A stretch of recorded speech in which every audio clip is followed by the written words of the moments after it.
Olá, bem-vindos a mais um TED Talk. Estou hoje aqui com um convidado que já deve ser conhecido de muitos, daí que acompanham o canal desde o princípio, que é o André Messias. E hoje nós vamos tratar de um tema muito interessante, que é a cultura da morte. Um tema bastante rico, que o André, que é estudante de medicina, né, já finalizando aí a sua formação, tem muito a nos contar. Primeiro o André vai explicar um pouco a ausência que ele teve esse tempo todo, para a gente adentrar no tema. Beleza, André? Obrigado aí, viu, cara? Valeu, Guilherme. Obrigado. Obrigado, gente. É, boa noite a todos, né? Faz tempo que eu não venho aqui no podcast, faz muito tempo. Agradeço pelo Guilherme por ter me chamado. Então, primeiramente, eu queria explicar os motivos da minha ausência. Eu acho que é muito importante, né? Eu era um membro fixo aqui do canal, e aí, do nada, sumi. O que aconteceu? Entrei numa seita, alguma coisa assim, não. Virei neoconservador, então virei sedevacantista. Não, não aconteceu nada disso. Eu mantenho as mesmas posições que eu sempre mantive.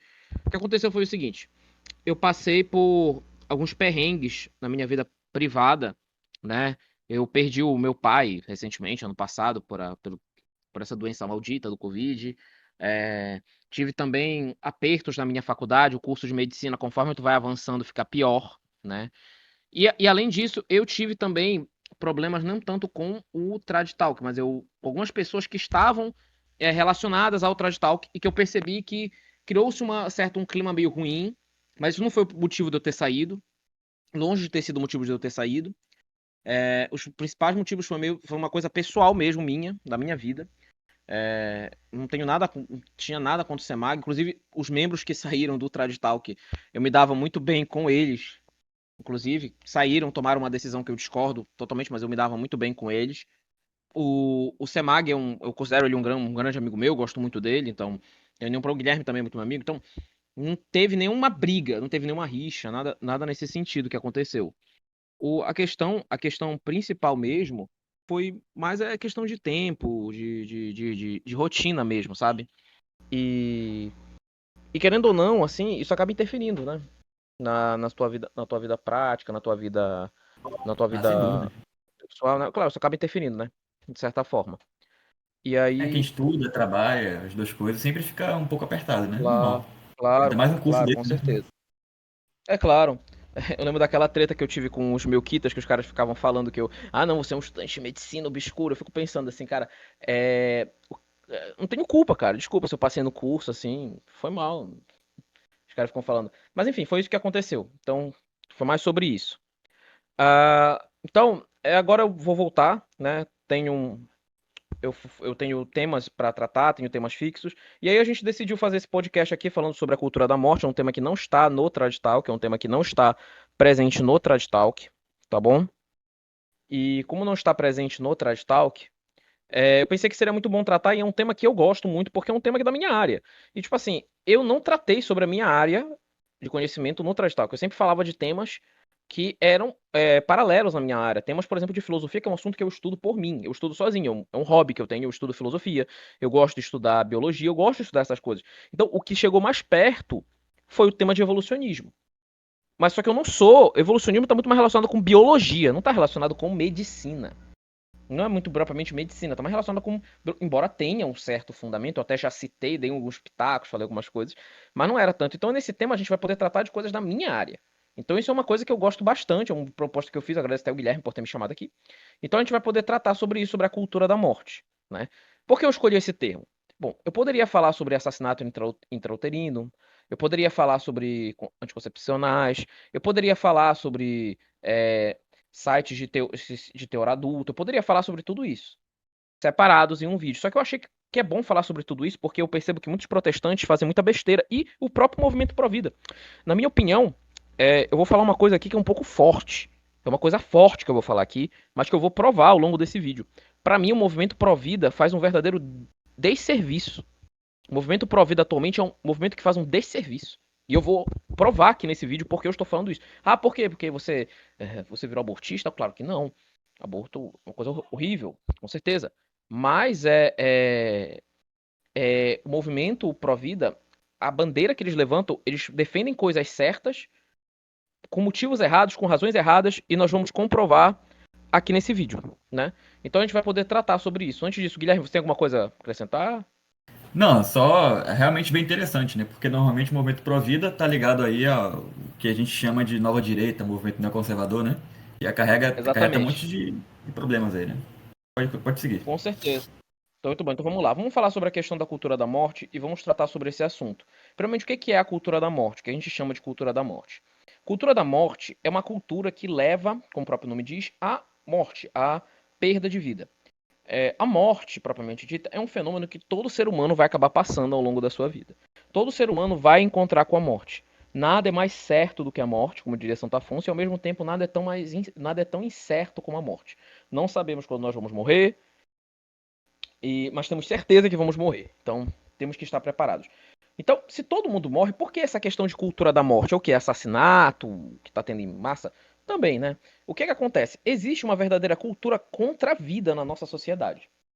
A vida está se tornando um peso, né? E aí, para a gente falar um pouco sobre isso, a gente tem que falar sobre teorias que surgiram ao longo do tempo. É muito importante falar sobre isso. Uma das teorias que surgiu foi a teoria de Thomas Malthus. Eu acho que todo mundo já ouviu falar sobre isso. Inclusive, teve recentemente um filme desses filmes de super-heróis que o vilão desse filme tinha a teoria malthusiana como base. E os jovens assistem e dizem, nossa, não fez nada de errado, o cara tá certo e tal, não sei o quê.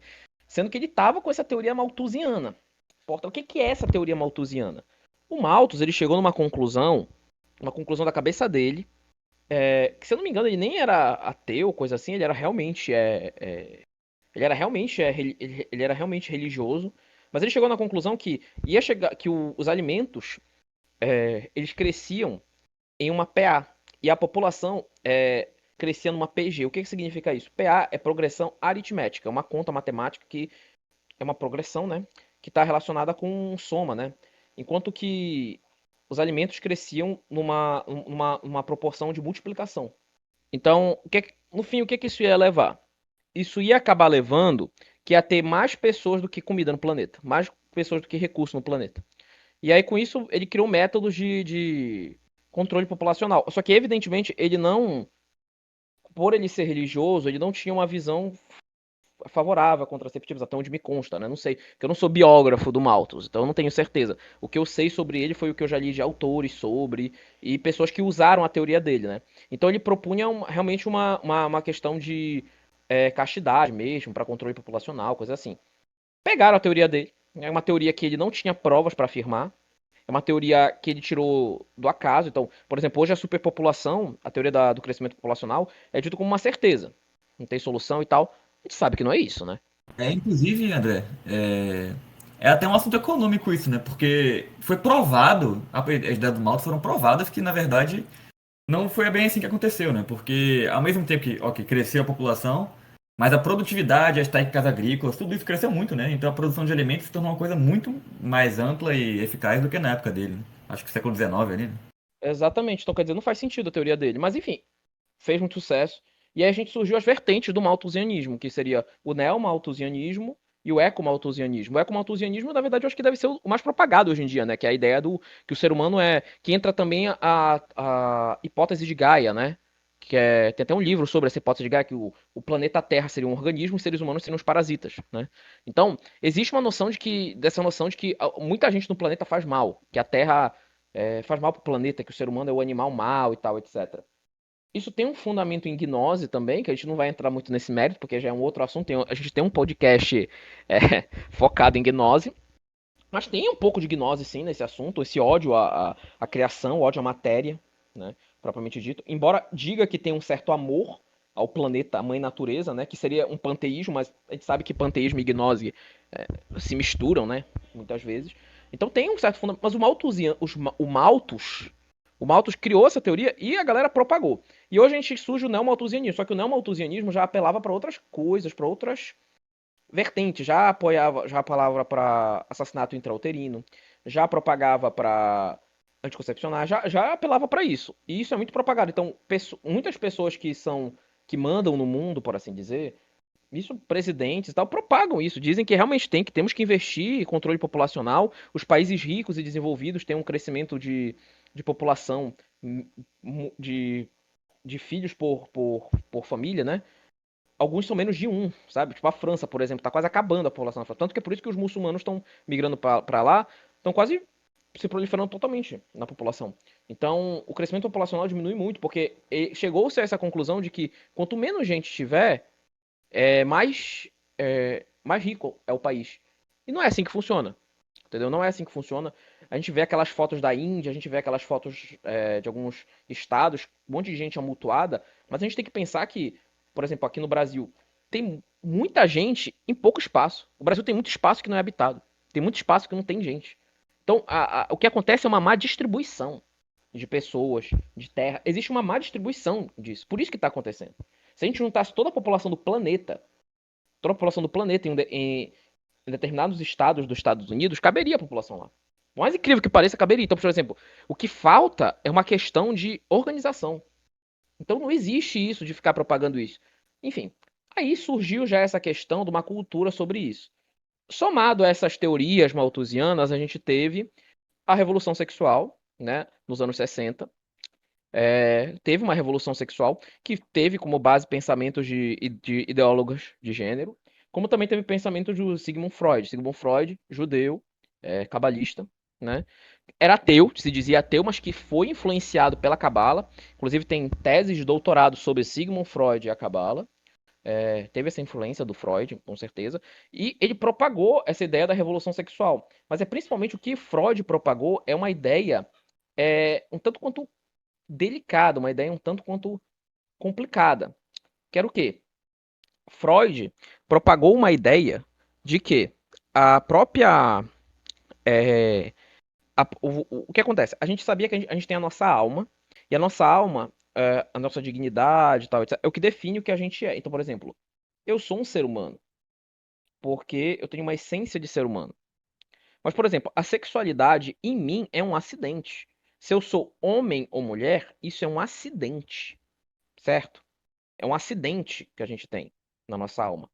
O Freud, como não tinha essa distinção entre acidente, substância, etc., o Freud já começou criou uma escola, não tanto ele, mas muitas pessoas que foram propagadas por ele, e ele também acabou contribuindo para isso, de que a própria sexualidade seria uma parte intrínseca da própria pessoa. Aí a gente surge com aquela história que muitos desses caras, principalmente de esquerda, propagam, né? Se você fere a minha existência, eu serei resistência. Por quê? Porque a sexualidade se tornou parte da própria essência da pessoa. Então, se a pessoa é homoafetiva, isso faz parte da própria essência da pessoa.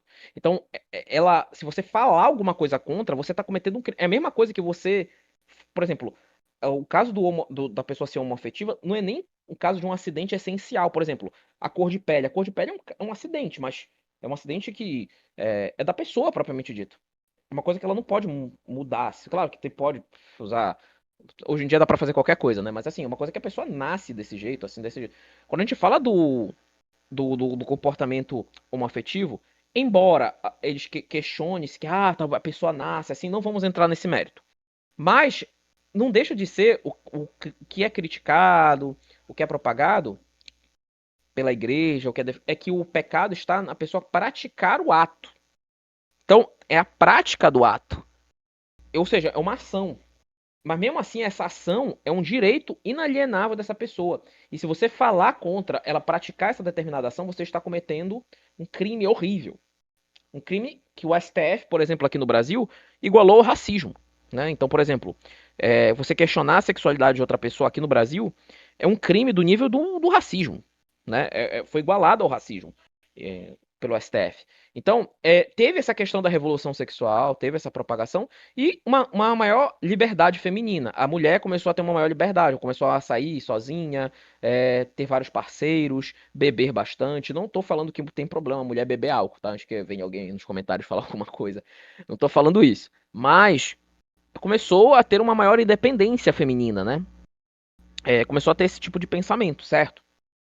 O que acontece é que teve toda essa revolução sexual, gerou uma maior independência e com o tempo as coisas foram aumentando. Aí a gente já entra no próprio conceito da palavra homofobia, né, que foi desenvolvida por um ideólogo, não vou nem chamar ele de pensador, nem um ideólogo, que ele falava que a palavra homofobia era para as pessoas era dito que era para as pessoas que, por exemplo, um homem que sequer cogitava ter um relacionamento com outro homem. Então, ou seja, se eu sou heterossexual, se por acaso eu não tenho um pensamento na minha cabeça, bom, talvez eu ficasse com outro homem, talvez eu pudesse ficar com outro homem, não tenho problema nenhum em ficar com outro homem, eu já sou homofóbico. Tipo, essa é a definição, tipo assim. E tipo assim, a gente pensa assim, poxa, isso é um absurdo, não faz sentido nenhum. Não, mas isso existe muito. Se você for perguntar, por exemplo, tem um desenho americano muito famoso, que eu não vou falar aqui, porque toda vez que a gente fala sobre essas coisas, a galera quer ir atrás. Mas tem um desenho americano muito famoso que tem uma cena lá que o personagem está perguntando se o cara é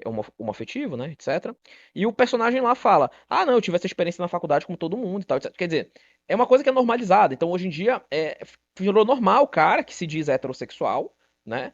Vai pra essas festas, a gente já vai falar sobre isso, porque a gente vai entrar quando a gente for falar da indústria pornográfica, a gente vai falar sobre isso, é muito importante a gente falar sobre isso. O cara ir pra essas festas, ou a garota ir pra essas festas, e ter experiências homoafetivas. E, tipo assim, eles acham isso normal. Então, tipo, se você não tiver possibilidade de levantar isso, você já é considerado um homofóbico. Então, isso já ficou naturalizado. Então, foi criado uma naturalização desse tipo de coisa, né? Foi criado isso. Tá? Aí você fala, o que isso tem a ver com a cultura da morte? Não, tem tudo a ver, porque essa revolução sexual, aliado a essa ideia malthusiana, criou uma mentalidade hedonista na nossa sociedade, que é uma mentalidade hedonista pior que a dos pagãos, que é o quê? Nós devemos curtir a vida, aproveitar a vida, ter o ato sexual é uma coisa de diversão, é uma coisa para se divertir, é uma coisa para prazer. Nós temos que curtir e devemos ignorar as consequências. Devemos descartar as consequências desses atos, certo? E, ou seja, o prazer se tornou algo elevado da nossa sociedade, né? Então, antes de eu prosseguir, Guilherme, tem alguma coisa que você quer acrescentar? Não, é curioso que você mencionou a questão dos pagãos, né? Porque, Aham. embora nós sabemos, né, que na antiguidade já existia aborto, né, já existia todas essas práticas que você mencionou, só que a coisa tinha uma dimensão diferente, né? A coisa não era defendida como um ideal comportamental, por exemplo. E fora os avanços, né, da tecnologia, né, que permite 1 milhão de abominações, e hoje em dia, você ainda vai mencionar isso, acredito, ainda há uma série de sistemas filosóficos, né, e de toda sorte para justificar esse hedonismo, né? E aquele carpe diem levado ao extremo, né? Exatamente. Então é aquele negócio, eles acham que, tipo assim, se você não se adequa à realidade deles, você é preconceituoso. Chegará um tempo em que você questionar, por exemplo, questão de contra o aborto. Já existe, na verdade. Você questionar sobre essa questão do aborto, você é um retrógrado, você é um inimigo das mulheres. Tipo, é uma coisa absurda, né, gente? Enfim. Bom, aí a gente já entra nesses tópicos. Então, a indústria, essa cultura da morte foi criada para o quê? Ideia do Malthus. Muita vida é ruim. Ideia hedonista do Freud, revolução sexual. A sexualidade é um fim e é um fim da pessoa, é algo intrínseco da pessoa que deve ser conservado, não importa qual seja o impulso que ela tenha. Ela tem que seguir esse impulso ou ela não será feliz de verdade. Então tem que aproveitar a vida. Então a gente tem essas duas ideias. Essas duas ideias, somadas com muitas outras ideias, então a gente já pega a questão do próprio Nietzsche, né? Que o Nietzsche criava essa ideia quando ele fala da transvaloração dos valores, etc. Quando ele fala da questão do amor fati, né? É claro que provavelmente eu penso que talvez Nietzsche não tinha a dimensão que ia chegar no estado que a gente está hoje, né? Eu acho que talvez ele provavelmente nem apoiasse o nível que nós está hoje, mas as ideias dele basearam uma geração toda, inclusive o próprio Freud, e criaram essa ideia de que os valores tradicionais têm que ser rompidos, criando novos valores, uma nova cultura, novos dogmas. E a gente vive numa sociedade que questiona os dogmas antigos da igreja, mas que ao mesmo tempo aceita dogmas, né? Aceita novos dogmas. Então, hoje em dia, se você questiona determinadas pautas, como algumas que a gente vai falar aqui, você é um inimigo, né, da sociedade, você é um lixo, certo? Você é excluído, você é ostracizado, né? Então, criou-se uma verdadeira cultura. E essa cultura é contra a vida e a favor do prazer, né? Então, é uma mentalidade hedonista neopagã, né? Então tem aquela foge da dor, procura o prazer, mas é levado a um extremo muito grande, né? Utilizando tecnologia, utilizando de recursos, utilizando de ideologia, né? Então a gente vai tratar desses temas aqui.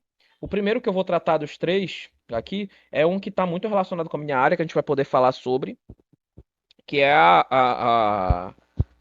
o ato de assistir filmes pornográficos, né? Então essa questão que é essa questão da pornografia, que é um assunto que é interessante porque até os próprios pessoas de esquerda são contra. Se você for perguntar para para alguns esquerdistas, principalmente as feministas, algumas obviamente estão tão caídas em degeneração que acabam defendendo, né? Mas muitas delas são contra porque elas dizem que faz muito mal à mulher e realmente faz. A indústria pornográfica nos Estados Unidos, as modelos da indústria pornográfica, etc., têm uma expectativa de vida baixíssima. As chances de morte por ISTs, abusos sexuais são muito frequentes nesse meio. São horríveis, sabe? Então, tipo assim, é muito horrível a situação de uma modelo que se presta a esse tipo de coisa. Então, é muito horrível. Então, a indústria pornográfica é horrível. E ela, inclusive, a gente pode até entrar nesse detalhe, porque, por exemplo, quando a gente pega um anarcocapitalista, por exemplo, o Paulo Cogos, né? Ele defende, né, que, não, o mercado se autorregula, ele ajuda a destruir essas degenerações e tal. Se a gente deixar o mercado agir como ele é, o mercado vai reprimir, né? A gente vai poder boicotar e vai poder reprimir essas indústrias malignas, né? Só que isso não vai acontecer, porque a indústria pornográfica é uma das mais populares do mundo. Então, por exemplo, o Cogos, não tem que censurar, né? Até porque a gente tem que lembrar sempre do pecado original, né? Parece que esses liberais, né, se esquecem. Geralmente eles não têm É. fé, mas quando eles têm fé, são católicos que esquecem do pecado original. Se há uma indústria que vive de viciar as pessoas, vive de viciar pelo prazer extremo as pessoas, óbvio que ela vai fazer sucesso e, como o ser humano tende para o mal, né? O mercado, na verdade, vai Exato, tender sempre a propagar as coisas mais degeneradas, né? Deixado livre. exato, exato. Na verdade, aqui no Brasil, se eu não me engano, tem lei que proíbe sites pornográficos. Tem lei que proíbe, mas não é aplicada. Mas isso está certo. Isso deve ser proibido, porque isso faz muito mal. Não só para a alma, mas para o corpo da pessoa. E é horrível, porque os influenciadores que falam contra a pornografia são horríveis. Por exemplo, tem aquele Miguel Soarin, se eu não me engano o nome dele. Mano, aquele cara, ele fala uma porrada. Ele é olavista, ele fala uma porrada de palavrão. Eu já vi print dele recomendando Tinder para as pessoas. Então, tipo, o cara que não tem como tu se basear nesse cara, bicho, pra falar contra a pornografia. E ele é o único que tem. E não questiono que talvez ele ajude algumas pessoas que estão no início e tal, mas, por exemplo, imagina o cara que tem só esse cara como base. Não tem como, cara.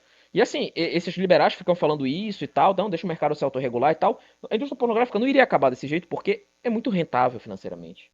É muito rentável. E assim, faz muito mal pra mulher, tanto que próprias feministas podem falar isso. E aqui a gente já vai entrar numa explicação biológica. A gente vai entrar numa explicação da minha área, né? A gente vai entrar sobre o vício, né? Então a gente tem a questão do vício. O que que é o vício, né, gente? É importante falar o que que é essa dependência, esse vício. Então, o vício, na verdade, é uma doença crônica, que pode ter repercussões sistêmicas, né? E que requer acompanhamento e tratamento complexo, certo? Isso seria um vício, né? E o que que a gente tem que falar? A gente tem que falar de algumas áreas do nosso cérebro. Então a gente vai falar primeiro sobre o córtex pré-frontal. Esse córtex pré-frontal é onde a gente faz o planejamento, o pensamento prático, tomada de decisões, comportamentos, etc. Então é o córtex pré-frontal que ajuda a te regular, a tu tomares as tuas decisões, a tu decidir. Então é bem interessante o que o córtex faz, ele que modula a nossa ação. Tanto que quando a gente quer ficar desinibido, a gente toma o quê? Cerveja. O álcool ele faz o quê? Ele é um inibidor. Então ele vai inibir o córtex pré-frontal. E aí, com isso, a pessoa acaba cedendo alguns impulsos, cedendo algumas coisas, etc. A gente tem a área tegmentar ventral, que ela faz a produção de dopamina, então guarde isso. A gente tem o núcleo accumbens e a amígdala, que fazem o processamento de memória, emoções, prazer, agressividade e medo. E todos esses, a área tegmentar ventral, núcleo accumbens e a amígdala, estão relacionados com o que a gente chama de sistema de recompensa. O que é esse sistema de recompensa? A gente tem neurotransmissores no nosso cérebro. Temos serotonina, noradrenalina, e muitos dos transtornos psiquiátricos estão relacionados a esses neurotransmissores. Não só a eles, claro.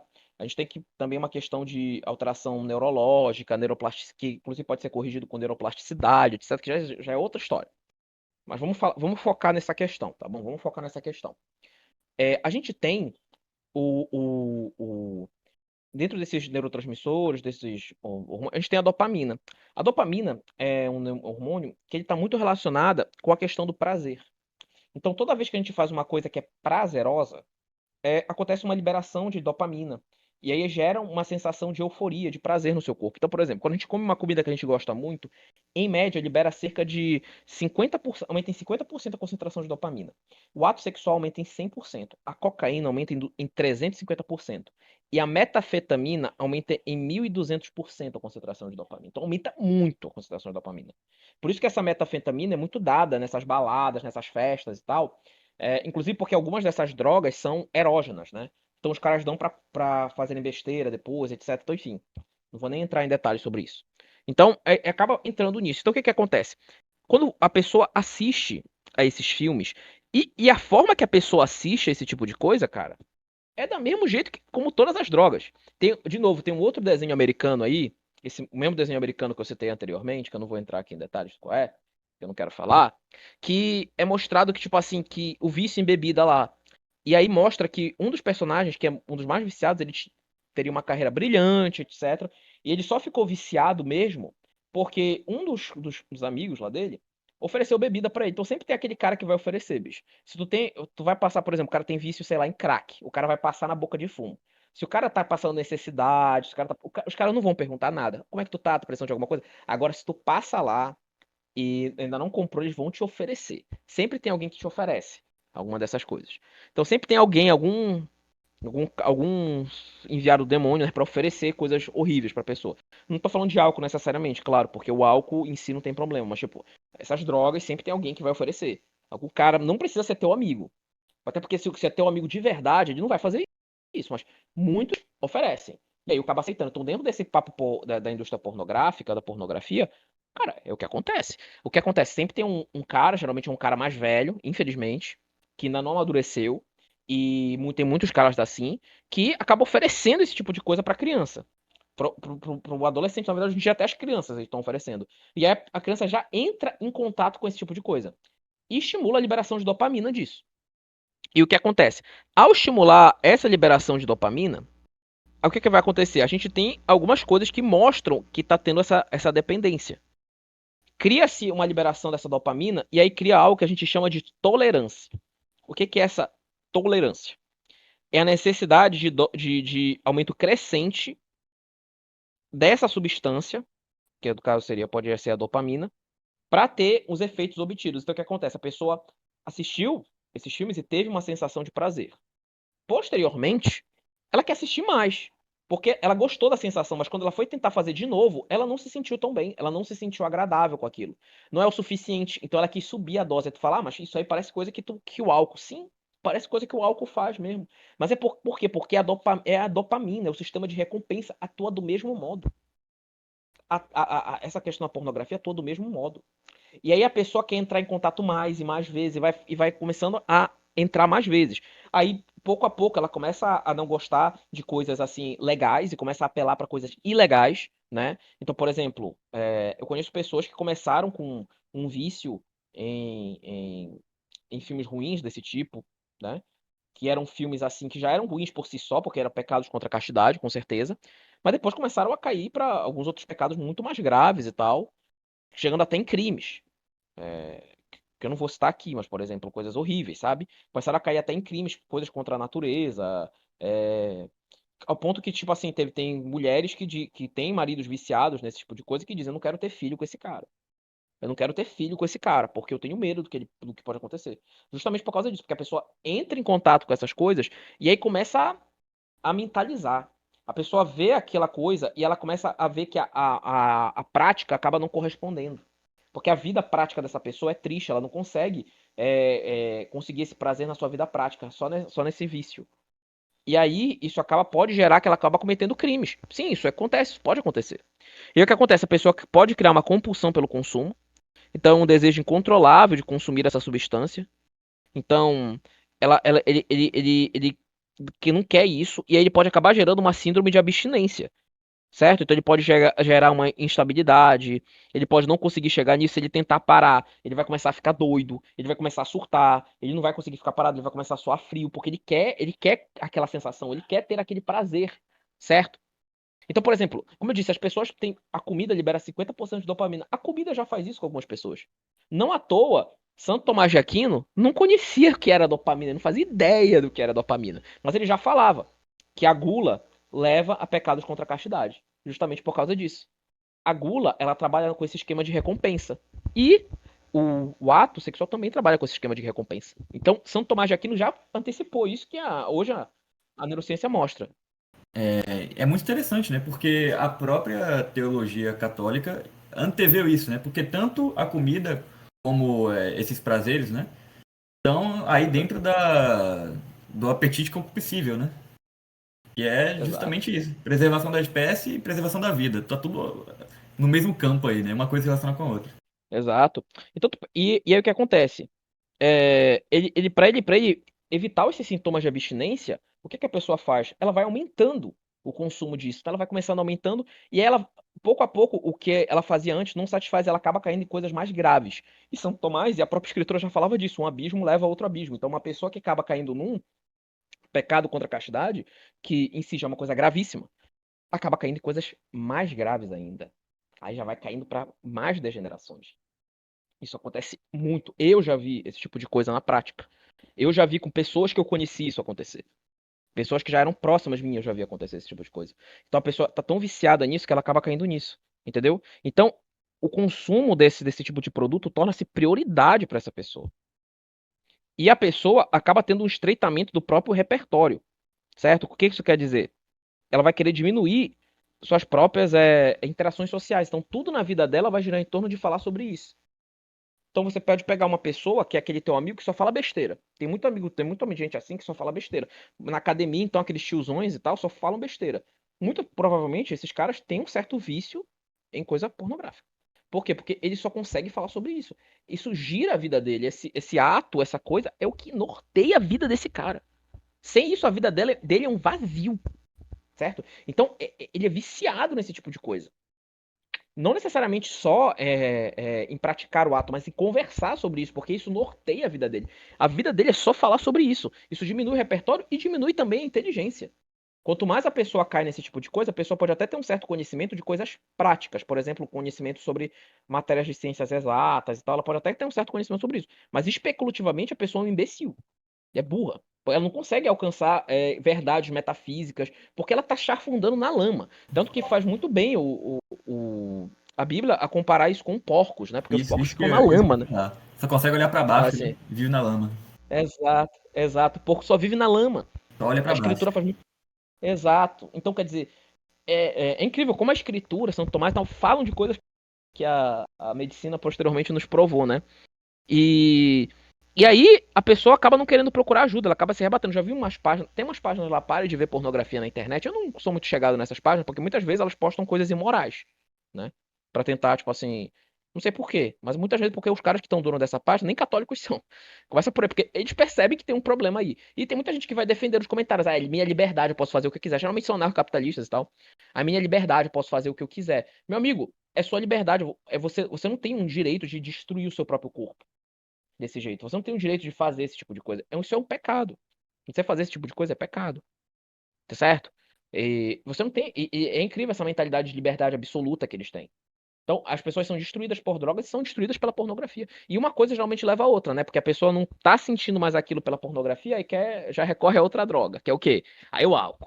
Aí o álcool já não satisfaz, é o quê? Aí vai pro cigarro. Aí, cigarro também não dá, maconha. Aí depois cocaína. Aí vai. Até cair em drogas mais fortes. Por quê? Porque quer aumentar a concentração de dopamina. Num fim de metafetamina aumentar em 1.200 a concentração de, de dopamina. O cara vai apelando, cara. Mais uma coisa, né? Essa própria noção de você sempre querer, né? Quando você está imerso nesse tipo de coisa, você sempre procura mais, né? Você sempre procura mais. A teologia também explica, porque, né? Nós sabemos que o espírito humano não consegue se satisfazer, né? Repousar nas coisas criadas, né? Nós fomos feitos para a visão beatífica, para adorar a Deus, né? Para gozar da visão de Deus. E nada nesse mundo vai satisfazer esse desejo que o ser humano tem. Então, se ele se coloca para procurar as coisas do mundo, ele não vai conseguir. Ele vai sempre procurar mais, mais e mais. E mesmo que ele chegue no ápice da abominação, qualquer que seja, não vai ser suficiente. Nunca vai ser suficiente, né? Isso vale para dinheiro também, né? Não é só como precisa da carne, mas também como precisa dos olhos. Porque esse cara sempre quer mais Exato. dinheiro também, né? Você também tem isso. Sempre não há limite, né? Não há limite para essa vontade aí. Exatamente. Então a pessoa quer buscar esse prazer e acaba chegando nisso. E tanto que a pessoa que passa por isso tem que passar por um desmame. Eu conheço católicos de verdade, católicos que tentam ter uma vida católica. Até hoje eles não conseguiram superar direito esse vício. Não conseguiram superar. Tão horrível que ele é. Então, tipo assim, é uma coisa séria isso. Eu conheço pessoas que. Eu sei de histórias de pessoas que viraram assassinos, psicopatas por causa desse tipo de coisa. Conheço gente que aconteceu isso. Então, isso não é uma brincadeira. Isso não é uma coisa pra você se divertir. Isso é uma coisa séria. Então, isso entra dentro da cultura da morte, por quê? Porque gera uma morte da própria pessoa e gera uma morte das famílias. Porque uma pessoa que consome esse tipo de produto não será um bom pai, certo? E não será uma boa mãe. E uma pessoa que tem esse tipo de vício é uma das principais pessoas que recorre às outras duas coisas que nós vamos falar aqui, né? Que seria o aborto e os contraceptivos. Justamente porque quer ter só esse prazer. O que importa é a dopamina, é a substância, né? Aí você pode até me falar, qual seria o tratamento bom pra isso? Pô, tem várias coisas que a gente pode fazer, mas o principal é fazer um desmame disso. Desmame não entenda que, tipo assim, você fica vendo uma parte, depois outra. Não, isso não existe. Você tem que parar de ver de primeira. Isso, para o. E seria bom fazer um acompanhamento com um psicólogo, às vezes até com um psiquiatra, dependendo do grau do vício, para ele fazer um tratamento de dependência com você. Porque muitas vezes, o que acontece? Muitas das doenças que a gente tem psiquiátricas são por distúrbios neurológicos mesmo. A depressão, por exemplo, tem uma hipoatividade de áreas cerebrais. Uma hipoatividade de áreas cerebrais. E às vezes até atrofia de áreas cerebrais. E tanto que existem tratamentos medicamentosos, o que o medicamento da depressão faz? Ele libera serotonina, né? Mas mesmo assim não melhora a depressão. O antidepressivo ele só funciona muito tempo depois. Por quê? Porque tem que fazer um esquema de que a gente chama de upregulation, né? Que é tipo diminuição dos receptores, reformulação dos neurônios, ligações tal, etc, para reformular as ligações sinápticas e a ligação com os receptores no cérebro. Então é toda como se fosse uma reforma do cérebro. Tanto que existem tratamentos hoje em dia para depressão que utilizam, por exemplo, a neuromodulação, né? Que eu até recentemente fiz até um curso sobre, que é que que ela faz basicamente? Ela promove essa neuroplasticidade e ajuda na ligação dos neurônios. Então, justamente porque é para reformar o cérebro. Então, isso está fazendo mal para o seu cérebro. Então, não faz sentido a pessoa continuar assistindo esse tipo de coisa. Então, uma liberdade. Isso não é liberdade. Tá longe de ser liberdade. Então, é isso que a gente tem que falar sobre essa questão da pornográfica. Aí, a gente já pode entrar num outro ponto agora, que é a questão dos contraceptivos. Isso é muito complicado e aí a gente já entra na questão do movimento pró-vida. Bom, o que é o movimento pró-vida? A gente vê, por exemplo, eu sei de deputados que se dizem católicos que levantam a bandeira do movimento pró-vida como se fosse a coisa mais maravilhosa do mundo e tal, etc. A questão é a seguinte: o movimento pró-vida fala do quê? É aborto, comunismo, comunismo, aborto, aborto, comunismo, comunismo. É só sobre isso que fala o movimento pró-vida. Às vezes ideologia de gênero. Então, é só sobre isso que fala o movimento pró-vida. O problema, o aborto, a gente vai falar do aborto, não vamos esquecer de falar sobre isso, mas a gente vai falar que o movimento pró-vida, ele basicamente só toca nesse assunto, nessa questão. Por quê? Porque o movimento pró-vida não tem muitos católicos tradicionais. Pode ter alguns católicos, mas a maioria do movimento pró-vida é o quê? São protestantes, né? E protestantes que aceitam anticoncepcionais, isso é importante a gente falar, e espíritas. Espíritas eu não preciso nem entrar no mérito, a gente já tem até um trad talk sobre espiritismo, mas, por exemplo, lá no trad talk que a gente fez sobre o espiritismo, o Rafael no vídeo, que ele já foi espírita, ele fala que não, eu caí em vários pecados, né? Eu caí em vários pecados como contra a castidade por causa do espiritismo. Ele fala no vídeo. Então, o espiritismo abre margem para esse tipo de coisa, né? Então, o que a gente percebe? A gente percebe que é o seguinte: o movimento pró-vida só fala dessa pauta. Porque fala do aborto, não, porque o aborto, quando vai falar dos contraceptivos, fala, não, esse contraceptivo aí é abortivo. Isso é importante, claro que é importante. Eu vou tratar, inclusive, sobre a questão do contraceptivo ser abortivo ou não. Mas, mesmo que não fosse, ainda seria errado, cara. Porque é uma cultura de morte. Deus está na Bíblia. Crescei-vos e multiplicai-vos.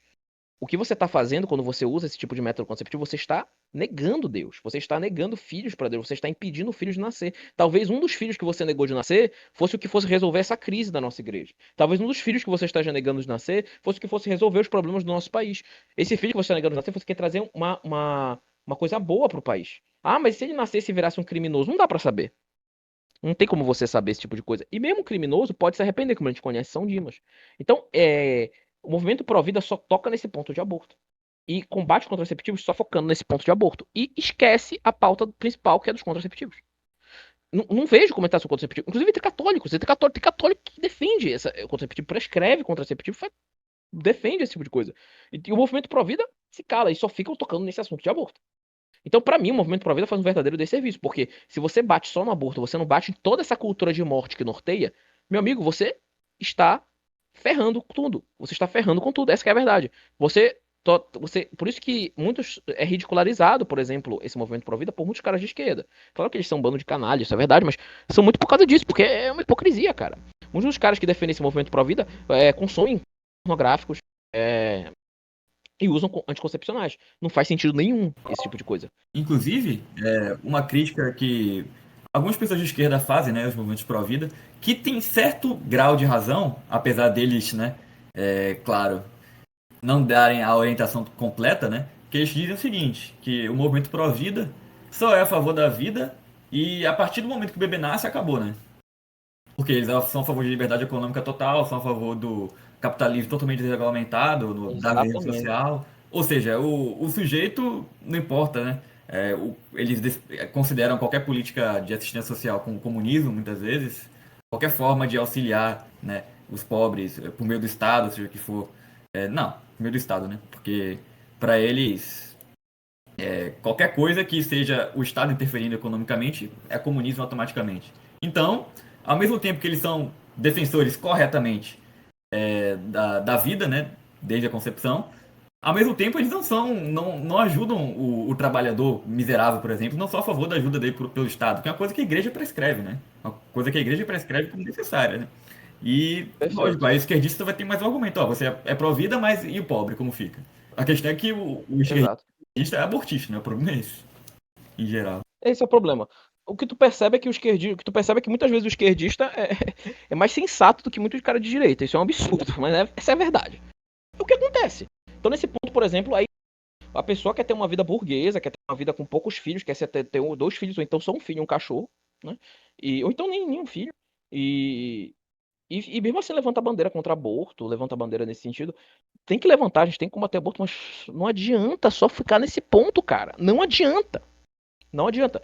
E agora a gente vai entrar nos anticoncepcionais, né? Depois de falar tudo isso, a gente vai entrar nos anticoncepcionais. Bom, a gente tem vários anticoncepcionais, né? Eu não posso falar de todos eles aqui. Eu vou tratar de alguns pontos aqui. O que que acontece? Eu estudei os materiais da Febrajo. O que que é a Febrajo? Febrajo é a Federação Brasileira de Ginecologia e Obstetrícia, né? Então eu estudei os materiais deles. Então a gente vai quebrar alguns mitos aqui. Primeiro, o Ministério da Saúde, um tempo atrás, divulgou uma nota dizendo que o DIU, eles divulgaram inclusive no Facebook dele, dizendo que o DIU de cobre não era abortivo, né? Eu vou provar aqui que o DIU de cobre é abortivo, sim. Mas ao mesmo tempo, como eu já disse, mesmo que ele não fosse abortivo, ainda seria errado usar, porque tem toda uma cultura de morte, você tem que aceitar os filhos que Deus te dá. Tem que preservar a castidade, etc. Mas o que acontece? O DIU de cobre é um dos métodos contraceptivos mais usados. Os governos aqui no Brasil, em alguns prefeitos e tal, fazem mutirão para colocar DIU de cobre nas pessoas no SUS. Já teve mutirão assim para colocar de graça DIU de cobre nas pessoas no SUS. Acontece. É recomendado, inclusive, que após o parto de uma mulher, coloque-se. Recomendado, inclusive, porque é o melhor momento. É um absurdo. Mas, tipo, eles fazem muito isso. Por quê? Porque os governos têm uma mentalidade neomalthusiana, que foi o que a gente falou no início do vídeo. Muita população, é mais problema, é mais gente que vai ficar doente, mais gente que vai ficar. Então, bora acabar com a população, bora acabar com os pobres, né? Basicamente isso. Então, eles colocam o DIU de cobre nas mulheres. E esse DIU de cobre é o quê? É um dispositivo de cobre que libera polietileno, cobre. E em si, o mecanismo de ação dele é criar um ambiente desfavorável para a ascensão de espermatozoides. Então, o que ele faz? Ele cria esse componente de cobre, libera esses componentes de cobre, gera uma inflamação lá, e impede a ascensão dos espermatozoides. Basicamente isso, ele mata, é espermicida. Além disso, ele cria um ambiente não agradável para o espermatozoide, etc, etc. Até aí, tipo assim, continuaria sendo pecado mortal, mas a gente não teria abortivo. O problema é, o próprio material da Febrasgo diz isso no material, tá bom? É, e eu tenho comigo, se eu que quisesse procurar, eu posso provar isso, inclusive, porque eu tenho material, então eu posso provar.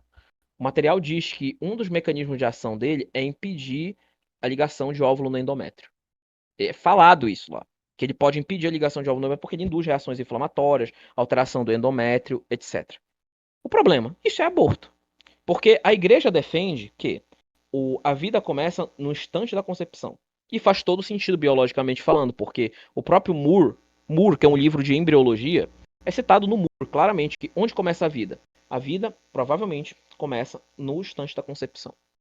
O Moore fala isso, que é um livro de embriologia. A gente usa o Moore na faculdade de medicina porque ele é um livro top, assim, de linha. É o que a gente usa, geralmente, na medicina. Quando eu tive que estudar embriologia, aliás, que matéria chata, né, diga-se de passagem, mas quando a gente teve que estudar embriologia, foi o Moore que a gente usou. E tá lá, que a vida começa na concepção. Então não sou eu que tô falando, não é o André Messias que tá falando, é o livro que tá citado lá, certo?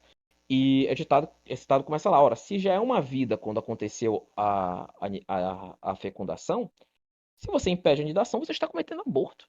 Então aí a gente entra no que, por exemplo, o padre Paulo Ricardo, que é uma pessoa que, um padre que, né, que tem muitos problemas também, mas que ele usa um termo até bem correto, né, que é a questão de aborto oculto, né? É realmente um aborto oculto. Então a pessoa tem filhos e não acontece a ligação. Ah, mas pode acontecer sempre? Não.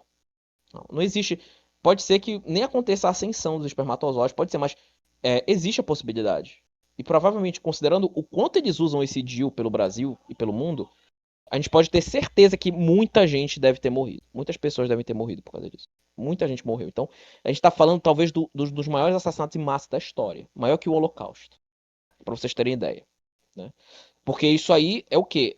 Colocando esse aparelho, o óvulo já é uma vida e impede a anidação. Certo?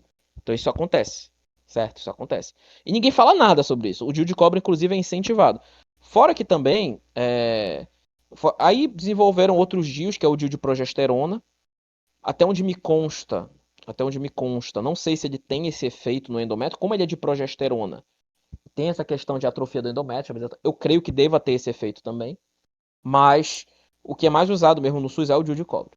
Então tem essa questão do DIU de cobre. E isso é incentivado, é propagado, certo?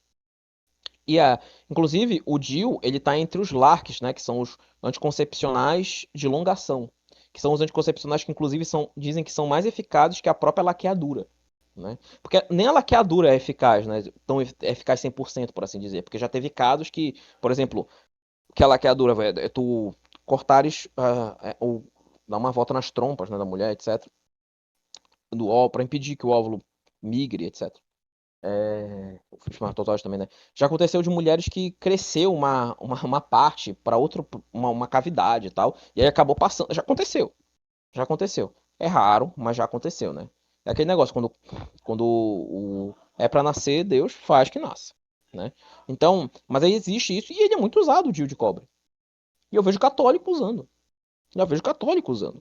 DIU de cobre, DIU de progesterona, que é o Mirena, né? Eu vejo católico usando. Realmente eu vejo. E eles têm esse Católico. efeito no útero. E é pecado mortal, né? Sim.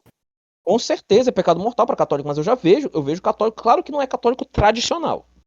Católico tradicional, nunca vi usando. Claro, porque tem uma boa orientação dos padres, os padres orientam bem quando o cara já chega. Agora, eu já vi católico que vai em missa mesmo, não é católico tipo assim que tipo assim vai esse católico de senso, é católico que já vai em missa mesmo. Claro que é missa nova e tal, etc, mas enfim, que usa esse tipo de coisa. Eu já vi. Se eu tô te falando, se eu não tivesse visto, mas eu já vi.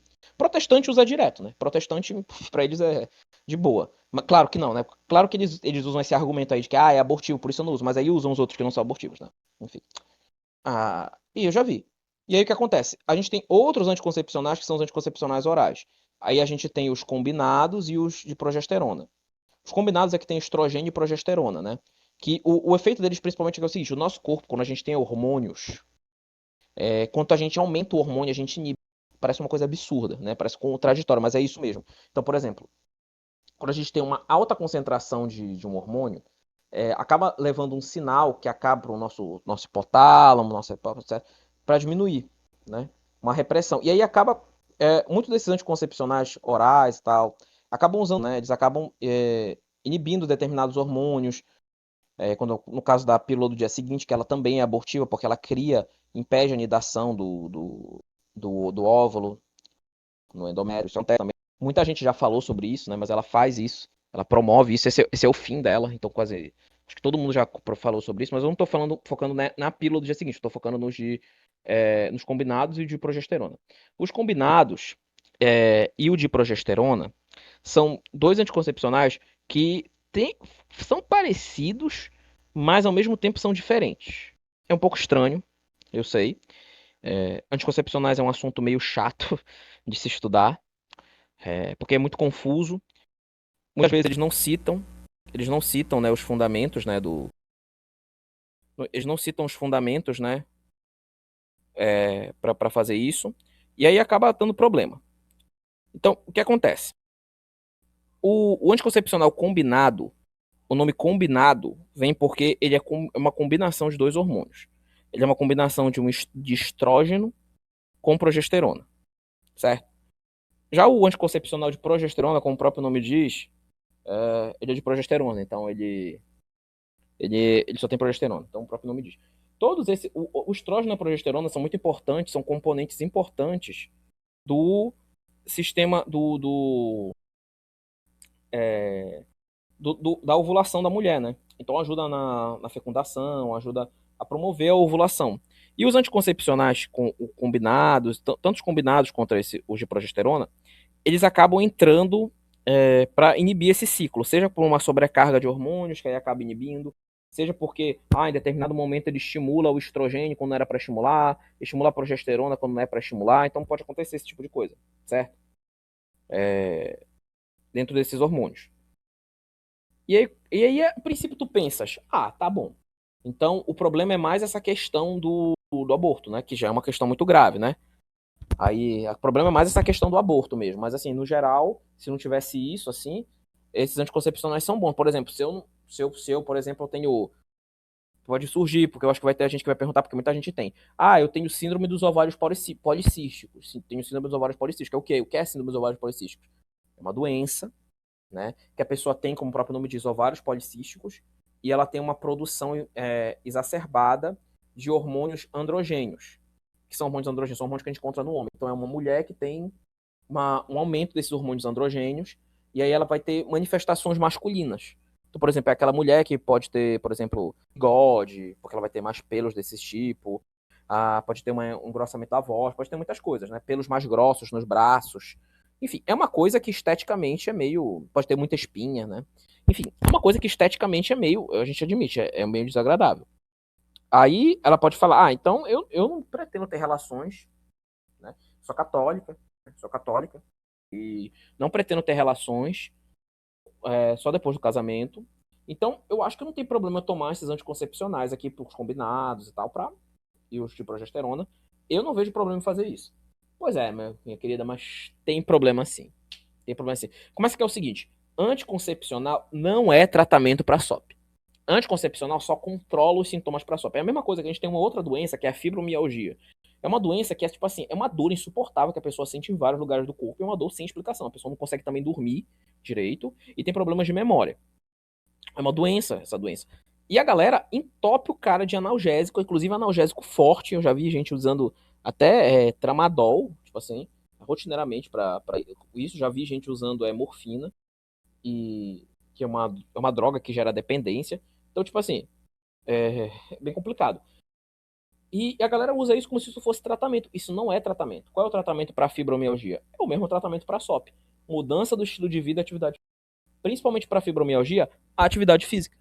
Por quê? Porque essa atividade física é o que ajuda a gente. Porque a atividade física, a gente pensa que não muda nada, mas a atividade física, o que é que ela faz? Ela estimula hormônios, por exemplo, ela estimula beta-endorfina, a beta-endorfina, e ao estimular a beta-endorfina, a atividade física, ela promove prazer, a sensação de bem-estar, e com o tempo, essa atividade física acaba melhorando a pessoa, cara. A atividade física melhora o desempenho da pessoa. Então, isso ajuda mesmo a curar a fibromialgia. Então, no início, por exemplo, da fibromialgia, a pessoa tá cheia de dor, tá toda dolorida, tá se quebrando. Começa a atividade física, ela pode até sentir um pouquinho de pior, mas se ela mantém isso por 10 semanas, bicho, ela pode até se curar. Se curar não, porque é uma doença propriamente crônica, mas a pessoa não tem mais, pode não ter mais crise. Eu já vi casos que não tem mais crise. Então, essa analogia a gente pode fazer para síndrome dos ovários policísticos, certo? A síndrome dos ovários policísticos é muito isso, entendeu? Então, a síndrome dos ovários policísticos é mudança do estilo de vida e mudança do estilo de vida, né? E exercício físico, bicho, tu não vai ter manifestações. Tu não precisa tomar os anticoncepcionais. Tu fala, mas eu sou sedentário, não quero praticar atividade física. Bom, como eu já falei, os anticoncepcionais, os combinados, eles têm como principal efeito, no caso do progestagênio, né, do de progesterona, ela inibe o pico de LH, e aí não faz a ovulação. Né? Também faz a diminuição do espessamento do muco cervical, etc. E ela pode fazer um efeito antiproliferativo no endométrio, fazendo com que ele fique não receptivo à implantação. O que isso significa? Aborto. Então, o anticoncepcional combinado pode fazer com que o endométrio ele fique não receptivo à ovulação. Que é aborto oculto, que eles não vão falar que é aborto porque pega mal, vai dar BO, etc. Eles não vão falar isso, mas materiais oficiais deles dizem isso, né? Que pode provocar esse efeito anticoncepcional combinado. Se você for pegar a bula do remédio, tá isso lá. Mas obviamente eles não vão falar que é isso que vai causar, né? Mas vai estar lá, né? Por causa disso, né? Esse efeito do progestênio. E aí o que acontece? Então ele inibe, então o progestênio atua no LH. O estrogênio inibe o FSH. Então ela evita o crescimento do folículo e tal, que é o folículo de onde sai o óvulo, também. E ele também tem um efeito de estabilizar o endométrio e tal, etc. Certo? E aí o que acontece? Esse é o efeito dele para isso, entendeu? É o efeito dele para isso. Mas o que acontece? Os anticoncepcionais, eles têm outros efeitos adversos, principalmente combinados. Eles têm efeitos adversos e podem provocar efeitos adversos, sim. Alguns, claro, eles não vão citar nos documentos oficiais, mas a gente vê na prática e a gente sabe que eles podem ter esse efeito. Por quê? Porque você está tomando um aumento desses hormônios, você está tomando estrogênio e progestagênio. Esses hormônios em excesso podem fazer mal, sim, e fazem mal. E eu já vi na prática isso. O que acontece com o efeito disso aí? O estrogênio, o que pode acontecer? O estrogênio e o progestênio têm alguns efeitos diferentes. Então, o estrogênio, ele pode provocar náuseas e vômitos, mastalgia, dor nas mamas, e ele pode provocar cefaleia. Eu quero deixar bem claro isso aqui. Eu conheço um caso de uma pessoa que eu conheço, uma pessoa que eu considero muito, que ela, quando ela era jovem, passaram para ela anticoncepcional combinado. Simplesmente passaram para ela. E ela começou a tomar. Ela desenvolveu enxaqueca com aura. Enxaqueca com aura é um tipo de cefaleia, de dor de cabeça muito intensa, que inclusive é contraindicação para o uso, porque eles perceberam que tem relação, que é uma enxaqueca horrível, é unilateral, pulsátil, dói muito a cabeça, sente como se fosse facada e tal, etc. E associada à fotofobia, né, intolerância à luz, fonofobia, náuseas e vômitos. Né? O estrogênio pode, por esse efeito do estrogênio, até em associação com o progestênio, mas enfim, pode acabar provocando esses efeitos da enxaqueca com aura. E ela teve esse efeito. Ela desenvolveu por causa dos usos dos anticoncepcionais combinados, que ela fazia uso direto. Ela fazia uso de anticoncepcionais combinados direto. Entendeu? E isso acabou gerando esse episódio de enxaqueca com aura. Só que a enxaqueca com aura é uma enxaqueca que, além de ter esses efeitos da enxaqueca que eu citei, da dor pulsátil, tal, etc., ela tem a aura. E a aura pode ser muitas coisas. Pode ser, inclusive hemiplegia. Então, eu já atendi, por exemplo, um caso de uma paciente que era uma enxaqueca com aura hemiplégica. Ela internou por causa de suspeita de AVC, porque ela estava com uma paralisia de um dos lados dela, e fizeram o TC deu normal. Até aí, tudo bem, quem sabe, quando a pessoa tem AVC, às vezes a primeira TC é normal, a gente pede TC para descartar o AVC hemorrágico, né? Aí o que acontece? Aí refizeram a TC, deu normal de novo. Opa, tem alguma coisa errada aí. Aí ela foi para a enfermaria do hospital onde eu tava, né? E a gente analisou o caso e viu que ela tinha um histórico grave de enxaqueca. E aí a gente começou a tratar a enxaqueca dela, que tem medicamentos específicos para tratar a enxaqueca. Fizemos uma ressonância que é muito mais específica, deu normal. Então o que ela tinha? Ela tinha uma enxaqueca com aura hemiplégica. Então a enxaqueca gerou isso. Então a enxaqueca é uma coisa que pode ser grave, entendeu? E essa minha amiga desenvolveu isso por causa dos anticoncepcionais. Então olha o efeito deletério que ele pode ter, sabe? Então, pode provocar também sangramento uterino anormal. Tem vários efeitos colaterais, até predisposição a câncer de mama. Os anticoncepcionais combinados podem predispor a câncer de mama. A pessoa pode desenvolver câncer por causa dos anticoncepcionais combinados. Então, muita gente pode desenvolver câncer por causa disso. E eles não querem citar, se você tem predisposição a câncer, então tem que trocar o anticoncepcional. Mas tem muitas vezes que a pessoa não sabe que ela tem. Tem gente que não percebe. Então, ela pode acabar tomando câncer por causa disso. Além disso, ele desregula todo o ciclo menstrual da mulher. Anticoncepcional. Desregula todo o ciclo menstrual da mulher, desregula os hormônios da mulher. Então, tu sabe o que pode acontecer com a mulher? Pode ser que quando ela quer tentar engravidar, ela tenha dificuldade, talvez ela não consiga por causa dos anticoncepcionais combinados. Então faz muito mal isso pra mulher, faz muito mal. Isso que eu falei dos combinados, o que é só de progesterona, tem efeitos parecidos. Alguns efeitos colaterais que não tem no estrogênio, tem na progesterona, não vou entrar em detalhes aqui, porque senão vai ficar muito chato. Porque esse é um assunto por si meio chato de falar, fica uma coisa meio maçante, tal, etc.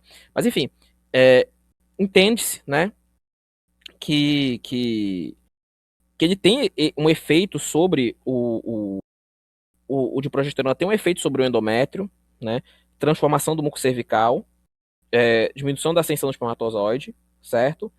E ele pode provocar atrofia e modificações vasculares do endométrio. Isso pode, porventura, tem chance de poder gerar abortos ocultos, tudo bem. Mas ele tem outros efeitos bem complicados, entendeu?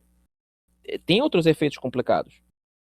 Então, por exemplo, é recomendado pelas diretrizes que é o seguinte: olha, se você, mulher, tem, por exemplo, alguma doença como enxaqueca, hipertensão arterial, diabetes, doenças reumatológicas, etc., você não deve fazer o uso dos anticoncepcionais combinados, tem que fazer só do progestênio. Mas por que estão recomendando isso? Porque esse anticoncepcional combinado pode predispor essas coisas, certo? Aí, quando a gente vai entrar no estrogênio, no progestênio, desculpa, ele tem efeitos, ele pode ter efeitos colaterais também ruins, certo? Então pode ter, por exemplo, mudanças de humor, pode até desenvolver quadros depressivos, sabe? Não sei se fica claro para as pessoas, mas, por exemplo, a mulher, quando ela fica grávida, ela tem desenvolver um processo que a gente chama de blues puerperal. Quando o bebê nasce, todo o período da gravidez, ela tem um aumento da progesterona. E a progesterona tem um efeito depressor no sistema nervoso. Então, ela causa uma maior depressão. Então, uma pessoa que tem predisposição a esse quadro depressivo, bicho, se tomar esse anticoncepcional, pode desenvolver um quadro depressivo também. E depressão não é brincadeira, é uma coisa séria, certo? É uma coisa bem complicada, tá bom? Pode também ter tonturas e tal, etc. Então, o que a gente percebe, né, que esses anticoncepcionais orais, além de serem abortivos, fazem mal para a mulher. Fazem mal para a mulher. Então, a gente não tem que incentivar esse tipo de coisa. Ah, não, mas eu tenho síndrome dos ovários policísticos. Então, eu quero, eu preciso disso para controlar, eu sou sedentário e tal. Então, se você quer, tome por sua conta e risco. Então, não recomendo esse tipo de coisa, tá bom? Antes de eu passar para o último tópico, tem alguma coisa que tu quer acrescentar, Guilherme? Não, é porque isso tudo que você fala, né? Quando a gente para pra pensar nas pessoas ao nosso redor, né? Tanto familiar como gente que a gente conhece, assim, né? Mais ou menos próximas. Isso que você diz da cultura da morte, da contração, cara, é uma coisa, assim, difundida de uma forma absurda, de modo que é normal, uma coisa normal hoje, uma mulher, depois de ter filhos, fazer laqueadura, ou homem fazer vasectomia, tudo, isso é uma coisa totalmente normal. Lógico, a gente sabe, nós sabemos que se perdeu hoje totalmente a noção do pecado, né? Então, se a coisa é pecado ou não é pecado, ninguém liga. Ninguém nem pensa em Deus mais. Só que isso chegou num nível em que as pessoas naturalizaram totalmente esse tipo de coisa, né? Incrível. Você, como médico, deve ver isso todo dia, né? Sim, claro. Com, teve essas experiências práticas já. Imagino que o quanto de mulher que faz esses processos é uma coisa, cara, chega meio assustador, né? Então, claro, O com que, que, você, certeza, é o que que horrível. você vê cotidianamente assim? Você confirma isso, essa impressão que eu tenho? Confirmo, confirmo. Inclusive as médicas, assim, inclusive semestre que vem eu vou rodar em ginecologia também. Eu já tinha rodado antes, eu vou rodar de novo, dessa vez vai ser em ambiente hospitalar e tal, etc. E assim, as próprias professoras recomendam a questão do contraceptivo como se fosse a coisa mais natural do mundo. Então, isso já é da nossa cultura, entendeu? As mulheres querem usar isso. O que me deixa assustado é ver católica usando esse tipo de coisa. É uma coisa que pra mim não faz sentido nenhum, entendeu? Claro que a gente sabe que em si isso faz muito mal pra pessoa. Mas assim, é um absurdo, cara. É um absurdo esse tipo de coisa. Pelo que você diz, além da toda a questão moral, que é a mais importante, que é ofende a Deus, ainda é um negócio naturalmente maléfico, né? Mas mesmo assim, todo mundo recomenda, pelo jeito. Não, claro, recomendam muito, porque é uma coisa muito propagada, assim. Realmente é uma coisa muito propagada. E, tipo assim, é bem comum. É bem comum e traz muitas consequências, né? Eu já tive experiência prática, não só com amigos, mas que eu já vi, né? Já tive experiência com isso. E, bom, se eu vou fazer uma recomendação aqui nesse vídeo, que a gente está gravando aqui, para as pessoas, para as mulheres, né? É não usar, não recorrer a esse tipo de coisa, porque isso faz muito mal para você e guardar a carta ainda continua sendo o melhor método contraceptivo, entendeu? Então, enfim. E aí a gente vai entrar agora no último ponto, que é do aborto. Eu não vou me falar tanto sobre, porque já tem muita coisa sobre aborto. Eu acho que se a gente for falar de novo sobre, já tem milhões de vídeos sobre aborto. Todo mundo já sabe que aborto é mal. Pelo menos as pessoas que assistem esse canal aqui, eu acho que todo mundo aqui sabe que aborto é mal. Claro, às vezes eles não têm argumentos para discutir com abortista e tal. Pode acontecer. Pode acontecer, a gente não tem argumento. Mas aí a história todo mundo sabe que aborto aborto é uma coisa horrível. Mas o ponto que eu quero chegar sobre aborto é como ele entra nessa mentalidade contraceptiva. Porque todos esses problemas dos contraceptivos que eu tô falando levam as pessoas a quererem recorrer a essa questão do aborto. Porque muitas vezes eles não são eficazes, o aborto não é eficaz. Então, por exemplo, muita gente usa como argumento que o aborto é uma coisa da elite. É uma coisa que, tipo assim... Não, uma coisa da elite não, Vinton. É uma coisa que os mais pobres que têm que recorrer. Porque não tem os contraceptivos. Só que o que a gente percebe não é isso. A gente percebe nas estatísticas, por exemplo, dos Estados Unidos, principalmente, que quem mais aborta são principalmente pessoas por escolha pessoal, social, pessoal, né? Pessoal, e pessoas de renda boa. Então, é realmente uma escolha própria da pessoa. É aquela, sei lá, aquela garota que teve uma experiência com um rapaz e não quer falar pro pai dela, porque tem medo que o pai dela bata nela, uma coisa assim, sei lá. E aí decide abortar o bebê. Tipo, é isso que acontece, sabe? Então, existe essa experiência. E além disso, o aborto faz muito mal para a mulher. Por quê? A mulher, durante a gravidez, ela tem um aumento exacerbado de hormônios. Entre eles tem a própria ocitocina e tal, etc. Que é um hormônio que estimula o afeto, o amor. E, além disso, estimula as contrações e tal. Então, ela tem um aumento muito grande de hormônios, de eventos trombóticos e tal, etc. E aí, quando tu faz o aborto, interrompe a gravidez de uma forma abrupta, bicho, tu vai trazer muitos problemas para a mulher. Pode gerar uma desregulação hormonal e, além disso, gera traumas psicológicos, porque a mulher muitas dessas feministas podem até falar contra o ódio ao feto e tal, porque estão num estado tão deturpado de doença que preferem falar isso. Mas, mano, muitas mulheres, quando têm o aborto, se arrependem pelo resto da vida. Eu sei de casos de mulheres que abortaram, que depois que se encontraram com pessoas que souberam que elas tinham abortado, caíram no chão e começaram a chorar por causa disso. Justamente porque tem essa influência hormonal que cria um afeto da mulher. É uma coisa que Deus colocou naturalmente na mulher. Além de ter toda a questão da alma, toda a questão de Deus, toda essa questão, tem uma coisa natural da mulher em relação ao bebê. E ela é responsável pela morte do bebê. Nossa, é um peso muito enorme para a mulher. É um peso muito enorme para a mulher. E pode gerar consequências, pode gerar eventos trombóticos. A gravidez já predispõe esses eventos trombóticos. Os anticoncepcionais predispõem a eventos trombóticos, né? Isso é verdade. Muita gente fala sobre isso, que predispõe a TVP, eventos trombóticos. A gravidez aumenta muito nesses eventos trombóticos. Então, tu praticares esse ato de aborto gera desregulação hormonal, pode trazer sequências graves. Se eu não me engano, eu já li um estudo é um estudo que eu pretendo muito me aprofundar no futuro, de uma relação entre o aborto e o câncer de mama. Então a mulher pode acabar desenvolvendo câncer de mama por causa de desregulação hormonal devido ao aborto. É um estudo que eu pretendo me aprofundar muito no futuro. Então, realmente, o aborto, ele gera todas essas consequências. Além disso, tem que levar em conta como católicos que um bebê que é abortado não vai pro céu. Eu já vi muita gente falando, inclusive assistam o nosso episódio que a gente fez sobre o limbo, né, que eu mesmo que gravei. O bebê abortado não vai pro céu. E você tá privando a criança de ir pro céu. É isso que você tá fazendo quando você pratica esse ato. Então, é uma mentalidade horrível, entendeu? Você pratica esse ato, e o aborto traz tantas consequências, Guilherme, se tu sabe, mas na Europa tem países que estão cogitando o assassinato pós-nascimento. Ou seja, o bebê nasce, matam eles. Real, né? Que? Já virou infanticídio às claras, né? Já não tem mais nenhum escrúpulo. Já é matar a criança. Não, exatamente. Própria.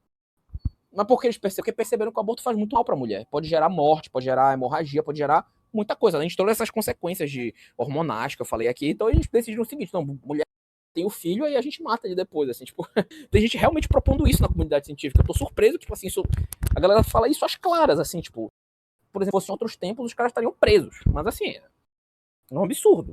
Uma coisa que não faz sentido, pra mim, não faz sentido nenhum. E, tipo assim, eles propagam esse tipo de coisa.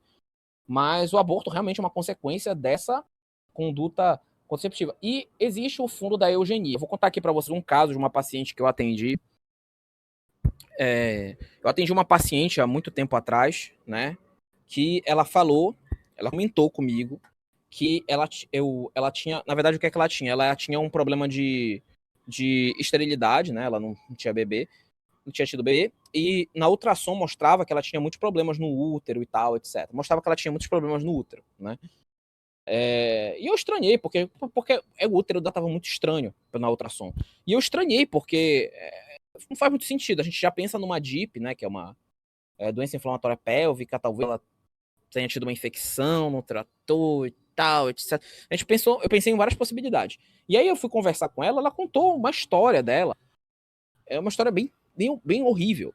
Ela engravidou de um rapaz e teve uma pessoa da família dela, né? Uma pessoa da família dela que disse que era para ela abortar o bebê e ela não queria de jeito nenhum. E aí a pessoa disse que ia matá-la se ela não tomasse um líquido que a pessoa deu. E era um líquido abortivo. Ela acabou tomando, ela não sabia o que era.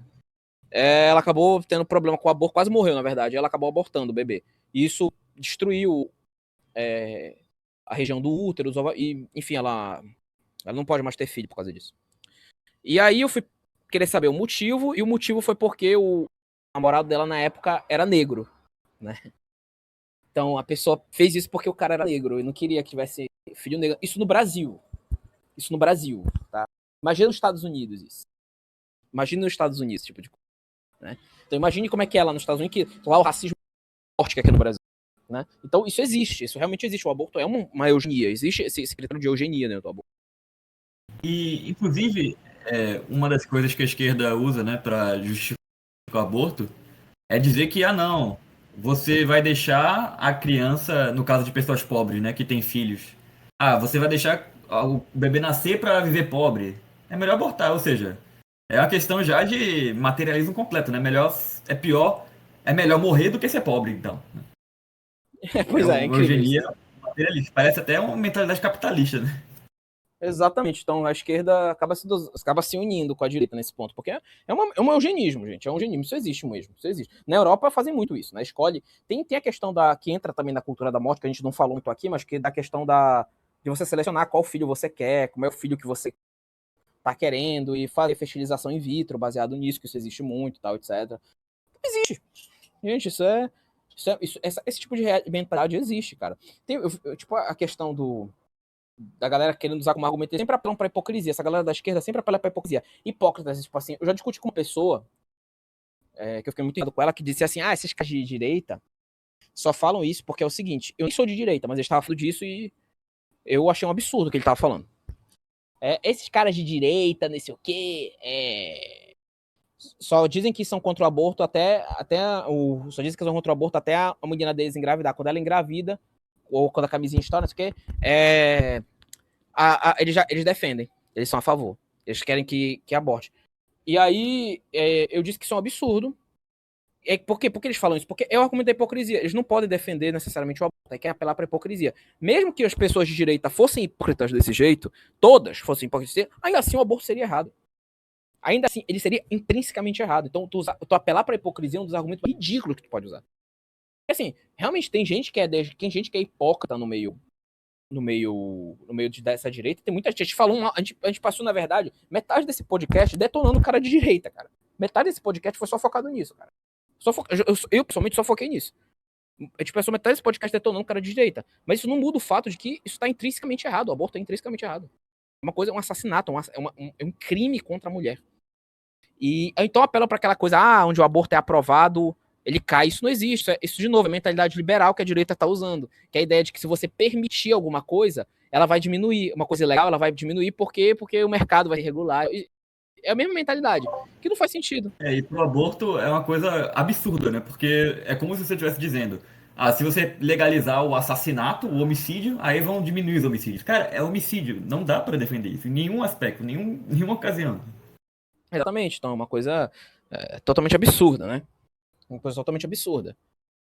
Então, é triste essa mentalidade, é realmente absurda. Eu pessoalmente acho muito ridículo usarem esse tipo de argumento. Só prova que a direita e a esquerda, na verdade, são irmãs siamesas, né?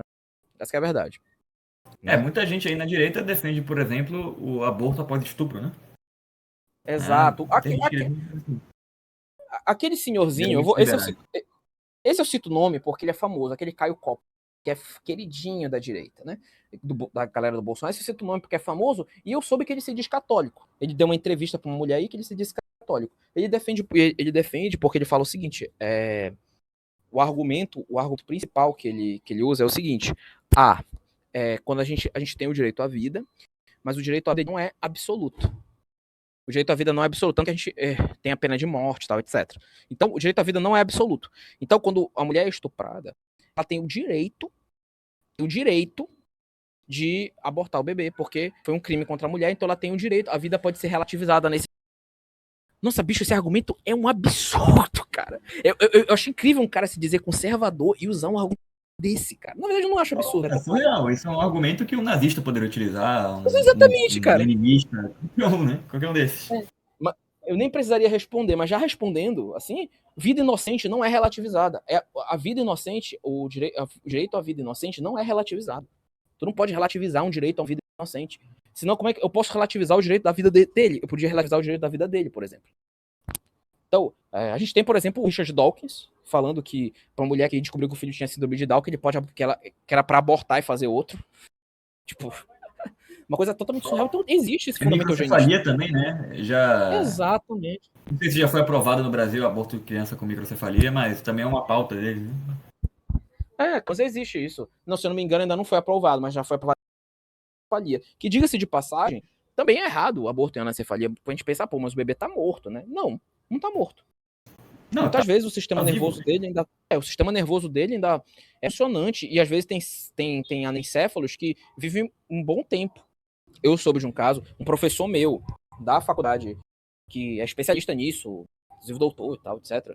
Nessas áreas, assim, ele me contou um caso de um anencéfalo, o bebê nasceu, fizeram um experimento lá com ele, um teste, colocaram um capacete, uma coisa assim, não sei o que, exatamente o que fizeram. Tava vivo até hoje, entendeu? Então, tipo, não faz sentido aprovar esse tipo de coisa. Não é um feto morto. Tem critérios pra gente definir se o feto tá morto ou não. E existem critérios pra gente definir, critérios bem delimitados, consistência do líquido, movimentação fetal, tem critérios pra gente usar que existem e nenhum deles é preenchido nesses, né? Muitas vezes não é preenchido. E aí acabam querendo fazer logo isso. Então é um absurdo. Então, é uma hernia, o argumento geralmente apela à hipocrisia, e é algo que, tipo assim, isso eu vejo menos católico defendendo, eu vejo mais católico mesmo defendendo questão contraceptiva. Isso é uma guerra que existe, porque realmente católico defende isso. Claro que eu não estou falando de católico tradicional, católico tradicional já é outra história. Que em si são os verdadeiros católicos, né? Vamos ser francos, né? Mas se a gente for colocar num campo geral, assim, realmente, tem muito católico que frequenta a missa nova que defende. Não, mas se a gente for considerar, também tem aquele grupo, né? Você já deve conhecer. Acho que é Católicas pelo Direito de Decidir, você lembra disso? Mas aí também é um absurdo, né? Já é Verdade. progressivo, Não, aí já aloprado, né? é um nível absurdo. Aí já é um nível absurdo. Eu vi já uma entrevista de uma mulher dessa coisa, e ela se fundamentava muito no concílio, nos documentos do Papa Francisco, tal, etc. Então, uma palhaçada. Tá bom? Uma palhaçada. Essa é a verdade. Então, em relação à questão dos católicos, tem uma história que eu conheço que envolve o Padre Pio, né? E imagino que seja uma história que muitos ouvintes já tenham escutado, né? E é o seguinte, o Padre Pio, uma mulher foi se confessar com o Padre Pio e, enfim, ela foi se confessar com ele. Aí no momento que ela estava chegando lá no confessionário, ela teve uma visão.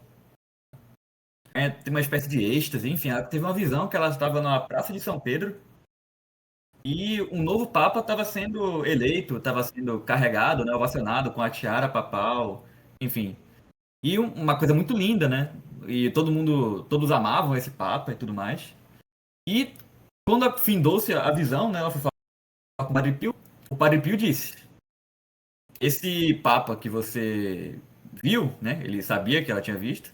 Na verdade, seria o bebê que você abortou. Ele disse isso para ela. E, enfim, a mulher, lógico, desmaiou. Logo após isso, ela desmaiou. E quando a gente olha, inclusive, a data, né? Mais ou menos a época, o pontificado, salvo engano, estava no pontificado de Pio XII ainda, né? Então, possivelmente seria o Papa que seria eleito no lugar de João 23, né? A gente pode até fazer essa especulação, né? E quando o mundo não teria ficado diferente se eu tivesse ocorrido isso. Então, as exatamente. consequências do aborto, né, são coisas que até escapam a nossa imaginação, né? São inimagináveis, cara. São totalmente inimagináveis. Então, imagine, além das pessoas sendo privadas do céu, Deus priva graças para a humanidade por causa disso. Porque Deus usa as causas segundas. Deus utiliza as causas segundas muitas vezes. Outro exemplo é Santa Catarina de Sena, que, segundo muitos, depois de Nossa Senhora, foi a maior mulher que já existiu. Ela era a 25ª filha da família dela. É Imagine. maravilha. Perceba o seguinte, perceba que como o argumento desse aborto é absurdo. Então, eu acho que a gente fica por aqui. Eu não vou entrar muito em detalhes sobre aborto, argumentos, porque como eu já falei, já é muito divulgado, gente. Eu acho que todo mundo da direita já propagou coisa contra aborto. É muito fácil tu conseguir material na internet sobre. Então, tipo assim, mas é bom tocar nesses pontos, porque para esclarecer algumas dúvidas entre os casos, para esclarecer alguns detalhes que eles precisam, né? E entrar nesse ponto da cultura da morte. Então, o meu conselho aqui vai um conselho como futuro médico, né? Quase formado, e um conselho também como um colega católico, que é para você fugir desse tipo de coisa. Se você tem problema com pornografia, você procurar ajuda médica de bons médicos, médicos católicos, não de influencers de Instagram que ficam incentivando você a cometer pecado, que palavrão. Não procure. Procure de médicos católicos bons.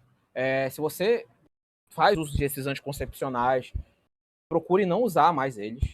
Não os utilize mais. Procure meios de evitar utilizá-los, porque para mim não é uma coisa boa. Procure médicos católicos para te informar.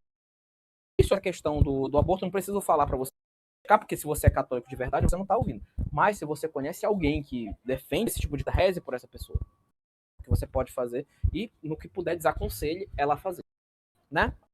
Então é isso, gente. Eu acho que fica por aqui. Você tem alguma coisa a acrescentar? Acho que é isso mesmo, muito interessante, né? Trazer essas noções sobre anticoncepcionais, a maioria das pessoas não conhece, né? E também essa reflexão, né? De que hoje vigora realmente uma cultura da morte, né?